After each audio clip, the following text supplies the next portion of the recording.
মাছের একঘেয়েমি রেসিপি খেতে খেতে আর ভালো লাগছে না তো?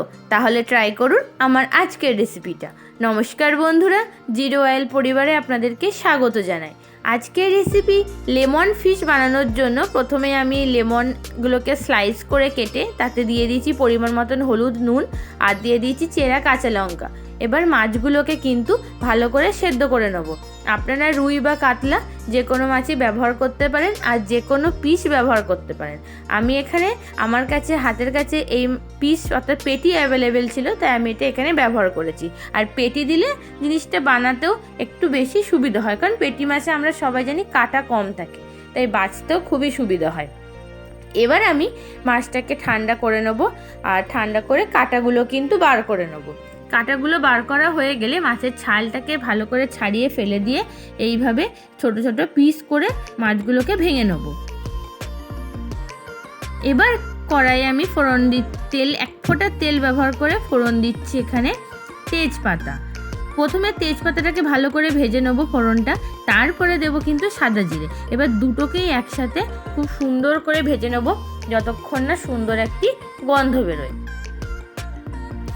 এবার আমি আগে থেকে চেরা কাঁচা লঙ্কা আর কুচি পেঁয়াজ অর্থাৎ পেঁয়াজ কুচি খুব ভালো করে এখানে দিয়ে ভালো করে কিন্তু লাল হওয়া অবধি অপেক্ষা করে ভেজে নেব।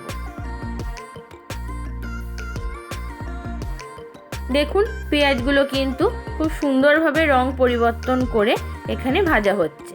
এবার আমি এতে ব্যবহার করছি একটুখানি হলুদ গুঁড়ো, আর ওই যে জল ব্যবহার করেছি, না হলে হলুদ গুঁড়োটা পুড়ে যাবে, যার ফলে পুরো তরকারির কালারটাই কিন্তু দেখতে বাজে হয়ে যাবে।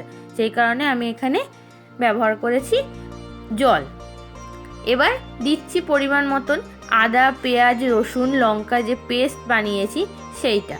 এবার পুরো মশলাটাকে হাতে সময় নিয়ে খুব সুন্দর করে কষাতে হবে। প্রয়োজনে বারবার জল ব্যবহার করতে হবে আর মশলাটা কষাতে হবে। আর দিলাম জিরে ধনে গুঁড়ো, এইটা দিয়েও আবার কিন্তু ভালো করে কষাতে হবে। আর অবশ্যই দিতে হবে স্বাদ মতন লবণ। মশলা কষানোর উপরেই কিন্তু নির্ভর করবে এই লেমন ফিশের রেসিপির টেস্ট।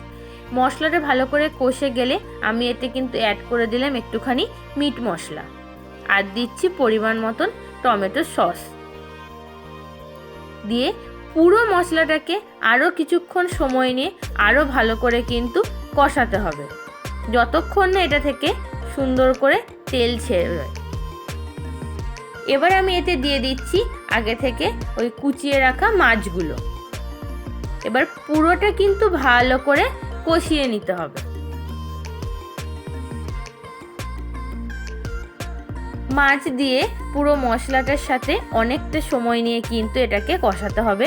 আমরা কিন্তু এখানে করতে গিয়ে দেখবো জিনিসটা খুব সুন্দর একটা গন্ধ ছাড়ছে। আর ভালো করে কষিয়ে নেওয়ার পর এবার দিয়ে দিলাম খুব অল্প পরিমাণে একটু জল দিয়ে আবার মিশ্রণটা ভালো করে নাড়াচাড়া করে নিচ্ছি। এবার পুরোটাকে কিন্তু আমি ঢেকে দেবো, যাতে খুবই ভালো করে পুরোটা সেদ্ধ হয়ে যায়। কিছু সময় অপেক্ষা করব, যেহেতু মাছটা সেদ্ধ করা তাই মিনিমাম 2-3 মিনিট অপেক্ষা করলে এটার জন্য যথেষ্ট। ভালো করে দেখুন মাছটার কিন্তু আমার পুরোপুরি সেদ্ধ হয়ে গেছে, আর তার সাথে কিন্তু রঙটাও খুব সুন্দর এসেছে।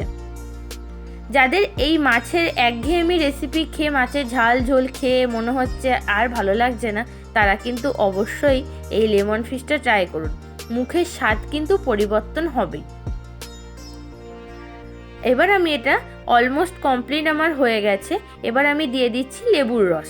আপনারা চাইলে লেবু পাতাও ব্যবহার করতে পারেন, তাতে কিন্তু জিনিসটা টেস্ট আরও সুন্দর হবে।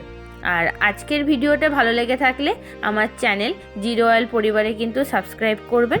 আর আমি আমার চ্যানেলে আরও বিভিন্ন রকম তেল ছাড়া স্ন্যাক্স এবং রান্নার রেসিপি ট্রাই করে থাকি, আপনারা ভিজিট করুন। বাকি ভিডিওগুলো অবশ্যই দেখুন, আর তার সাথে সাথে আমাকে একইভাবে এইভাবে ভালোবাসা দিয়ে পাশে থাকুন।